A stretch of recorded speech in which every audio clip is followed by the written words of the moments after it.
SS की कार्यशैली से सभी पार्टियों की नींद उड़ी है, इसमें क्या संदेश देना चाहेंगे? देखिए, कहीं ना कहीं जेबी केसेस एक आम व्यक्ति की जरूरत बन के आई है। जैसे अभी मैं अगर पिछले 6 महीने का रिपोर्ट कार्ड प्रेजेंट करूं, हालांकि मैं चाहता हूं कि ये काम हमको ना मिले, क्योंकि ये काम होता है किसी मजदूर की डेथ होती है और कंपनी को तालाबंद किया जाता है और मुआवजा की बात आती है। तो लगभग हम लोग 30 को रिजल्ट दिए हैं, लगभग 10 लाख, 12 लाख, 15 लाख, 16 लाख मुआवजा दिलाए हैं। आप उसी गांव में चले जाइए जहां मजदूर को मुआवजा मिला है, उससे 10 साल पहले भी मुआवजा मिला था, लेकिन 50,000 माने 25,000। तो आखिर मुआवजा में डिफरेंस क्यों हुआ? इसलिए हुआ कि जब आंदोलन होता था तो गेट जाम आगे होता था, मजदूर की डेड बॉडी आगे होती थी, लेकिन विधायक जी की एंट्री पीछे से होती थी। वो 4 लाख 5 लाख लेते थे, 50,000 मजदूर को देते थे। लेकिन जेबी केसेस ने एक नया रास्ता दिखाया है कि जेबी केसेस मीडिया के साथ एंट्री करती है, एकदम फेसबुक में लाइव एंट्री करती है। वो कहीं ना कहीं आम व्यक्ति की हम लोग जरूरत बने हैं। अभी कल की बात करें, एक माता का फिर कोयला खदान में धंसने से डेथ हुआ, उनको भी नियोजन मुआवजा जो भी मिला। तो कहीं ना कहीं आंदोलन आज चल रहा है। कुछ दिन पहले 3 महिलाएं डेथ कर गई थी, 4 दिन बाद उनको इंसाफ मिला और जेबी केस के लोग वहाँ खूंटा गाड़ कर खड़े थे। तो ये चीज हम लोग पारदर्शिता से कर रहे हैं, यानी हम लोग सबके सामने कर रहे हैं कि हम लोग कर क्या रहे हैं। लेकिन इससे पहले क्या होता था कि पता ही नहीं चलता था कि टेबल टॉक कहाँ होता है, बात किससे किया जाता है। अब तो लोग ये भी जानते हैं कि एचआर होता है, एजेंट होता है, जीएम होता है, तो थाना के लोग होते हैं, इस प्रकार से मीटिंग होती है, इस प्रकार से टेबल टॉक होता है। तो हमने क्या किया है कि पारदर्शिता को लाने का काम किया है। और पारदर्शिता क्या होती है? विश्वास का काम करती है। इसके कारण लोग हमारे साथ विश्वास के साथ जुड़ने लगे हैं और उसका परिणाम है कि हम लोग अच्छा रिजल्ट भी कर रहे हैं। और जो हमारी हैसियत है अभी जितनी, क्योंकि हम लोग संवैधानिक पद में नहीं है, उस हैसियत से दुगुना बढ़ के आज हम लोग झारखंड के मजदूरों के हित की बात करें, छात्रों के हित की बात करें या अन्य जो शोषित लोग हैं उनके हित की बात करें, हम लोग काम किए हैं।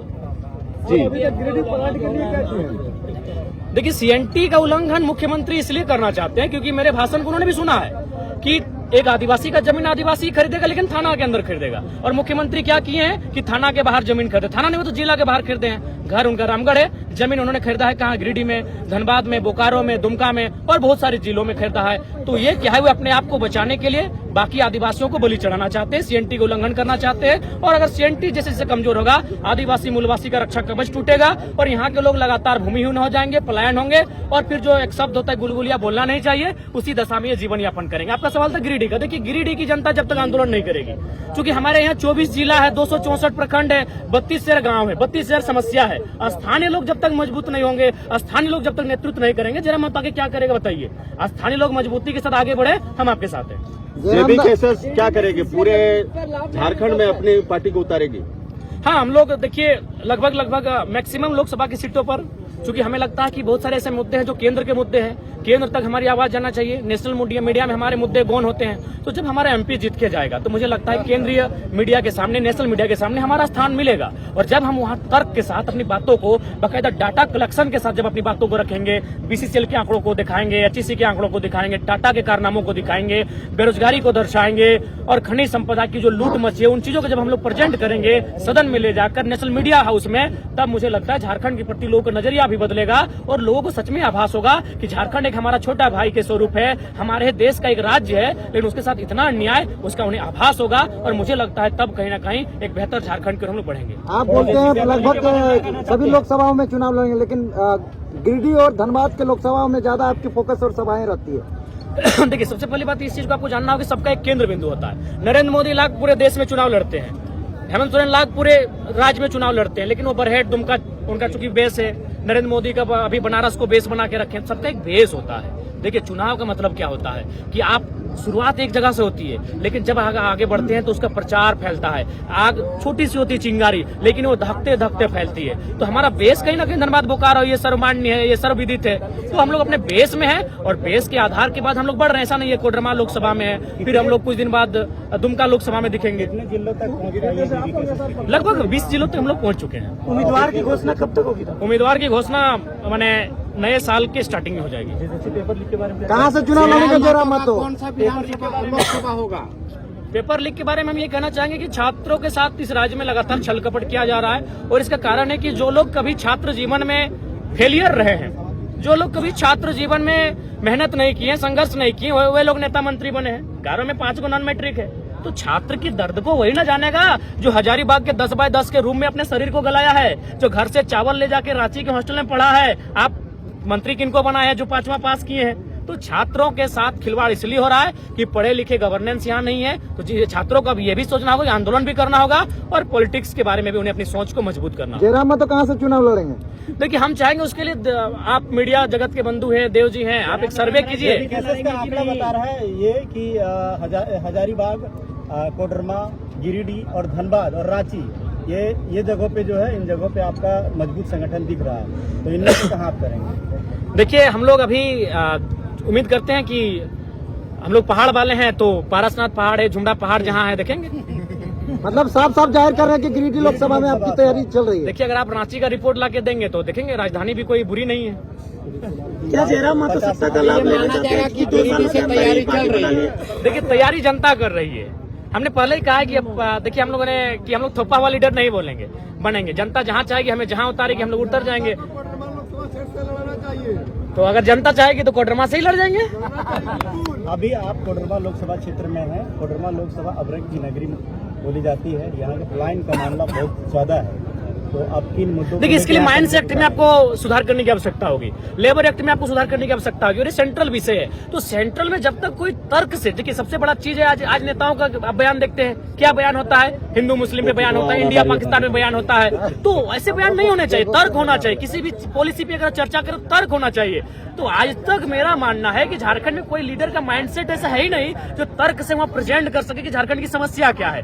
तो झारखंड की समस्याओं को जब वो रिप्रेजेंट करेगा, लॉजिकली रिप्रेजेंट करेगा, जब माइंस एक्ट की बात करेगा, जब लेबर एक्ट की बात करेगा, जब डिस्प्लेसमेंट एक्ट की बात करेगा, तो मुझे लगता है कि जो समस्या अभ्रक की बता रहे कोडरमा में, वही समस्या कोयला की धनबाद में है, वही समस्या गिरिडीह की पत्थर में है। तो ये सारी समस्याओं का समाधान होगा। इसलिए हम लोग दिल्ली की ओर रुख कर रहे हैं। जयराम महतो सभा करते करते थक गए कि लाइव आकर कहते हैं कि अब सभाएं रोकनी पड़ेगी? थक नहीं गए, हम बीमार हैं और एक छोटा सा बीमारी हम पॉजिटिव पाए गए हैं और हम चाहेंगे कि सार्वजनिक नहीं करवाइए।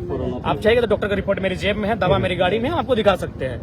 लेकिन इसीलिए, और मैं कुछ दिन बाद थोड़ा सा हम लोग कह रहे हैं कि जयराम महतो के पास नीति नहीं है, बस वैसे ही चल रहा है। क्या अच्छा, ये बात बताइए। तो मीडिया लोग हैं, कुछ लोग ये बात अब क्यों सुनना? हमने तो सारी नीति आपके सामने रिप्रेजेंट कर दिया कि हम क्या करेंगे क्या नहीं करेंगे। आप डिबेट कीजिए, आप मीडिया लोग आपस में बैठ के डिबेट कीजिए। आंकड़ा लगा रहे हैं लोग कि कहीं न कहीं आप किसी राष्ट्रीय पार्टी के साथ सम्मिलित होंगे। नहीं, राष्ट्रीय पार्टी के साथ सम्मिलित नहीं होंगे।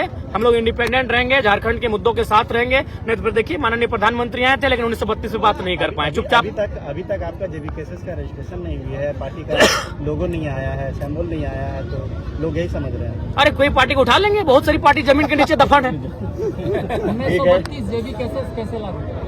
देखिए, उसके लिए आपको कम से कम 2 घंटा का चर्चा करना होगा, जो अभी पॉसिबल नहीं है। उसके लिए हमारे पास 4-5 कॉलम होंगे, जिनमें आपका 32 का खतियान आएगा, जिलों का अंतिम सर्विस सेटलमेंट आएगा, हुक्मनामा आएगा, पट्टानामा आएगा, भाषा संस्कृति आएगी, राजपट्टे, पत्रिकाएं आएंगी। तो बहुत सारे ऐसे विषय हैं जिनको चर्चा करने के बाद कॉलम 1, 2, 3 के आधार पर हम लोग स्थानीयता को तय कर सकते हैं। जयराम महतो लोकसभा को लेकर झारखंड की सारी समस्या को सॉल्व कर पाएगी? देखिए, युवाओं को पैगाम यही देना चाहिए क्योंकि आंदोलन का शुरुआती युवाओं से हुआ था। हम लोग अगर जाते हैं, सत्ता में बैठते हैं, अगर गिरिडीह लोकसभा से हम जीत कर जाते हैं, तो सबसे पहली बात है देश के प्रधानमंत्री जो भी उस समय आते हैं उनसे सवाल होगी कि भाई आपके 2 करोड़ का नौकरी कहाँ है, आपके पास जो रोजगार देने का आपने बात किया तो वो कहाँ है। हमने ये सवाल करेंगे कि तरक्की और उन्नति का मतलब ये नहीं होता है कि अडानी की पत्नी 3 लाख की साड़ी पहने। तरीका का मतलब ये होता है जब एक आम व्यक्ति की पत्नी अपने गठरी में इतना पैसा रखे कि जो बाजार का सामान है उसे खरीद पाए। आदिवासी कह रहे हैं कि जयराम महतो अपने सभाओं में आदिवासी चेहरा को आगे नहीं कर रहे हैं। नहीं, ये गलत बात है। बहुत सारे आदिवासी चेहरे हमारे साथ है, कंधा से कंधा मिला। नहीं, बिल्कुल स्वागत है। ऐसी एक बात बताइए किसको? ये खुला मंच है, खुला मंच है। अगर आप आज चूंकि मान के चलिए आप माइक पकड़े हैं, अगर आप हमको बोलते चिट्ठी में लिख के कि 2 शब्द हम मंच से रखेंगे, आपको मना करते? खुला मंच है, आप आइए, स्वागत है, आप आइए, स्वागत है। जेबीकेएसएस और जयराम का जो लहर है गिरिडीह में देखने को नहीं मिला। नहीं, बिल्कुल किसी देखने को मिला, शानदार लहर है। हम लोग विचारधारा है और अब हम लोग नुक्कड़ सभा में तब्दील हो चुके हैं। अब बड़ी सभाएं नहीं होंगी। ये तो हमने अब देखिए, हमारे जो टैगलाइन वो भी बदल चुका है। बदलाव संकल्प सभा नहीं, अब जन आशीर्वाद जनसभा है। आप समय पर अपना जो टैगलाइन जो बोल रहे हैं कि बदल रहे हैं, कल दिन में ये नहीं हो कि आपकी जो मैनिफेस्टो लेकर आ रहे हैं सत्ता में, मैनिफेस्टो और ये अलग विषय है। मैनिफेस्टो अलग विषय होता खतरानी महाजुटान है, ये वो बदलते, उस समय के साथ बदलते रहना चाहिए, वो अलग विषय है। जैसे एक तरीका होता है। अब हम लोग मान के चले गांव-गांव जाएंगे, डोर टू डोर जाएंगे, तो बदलाव संकल्प सभा नहीं ना होगा। बदलाव का मतलब बहुत विशाल सभा, एक 4-5 जन आशीर्वाद का क्या मतलब? जन आशीर्वाद का मतलब जनता से आशीर्वाद लेना, बातचीत करना, आई कांटेक्ट के साथ बात करना, जैसे आपसे हम बात कर रहे हैं। क्या सारी समस्याएं सॉल्व होगी? वाले हैं तो इससे जेबी के साथ किस रूप में आप आगे बढ़ेंगे? कैसे नहीं, जब भी कैसे बहुत सारे सिपाही है, यही हमारे बगल में इतने लोग सिपाही बैठे हैं, कोई किसी से कम नहीं, हर किसी में दम है, बस समय की बात है। आप देखिए जमुआ विधानसभा में आपका कार्यक्रम कब होने जा रहा है? जमुआ में आप जब बुलाइएगा हम आप पहुंचेंगे। 1 जनवरी के बाद कार्यक्रम शेड्यूल सेट कीजिए, हम लोग जमुआ आएंगे और जमुआ को भी जाम कर देंगे। जमुआ को जाम कर देंगे। आप लोगों के पास गिरिडीह लोकसभा को लेकर के जो भी प्रश्न है मन में वो आप लोग पूछ सकते हैं।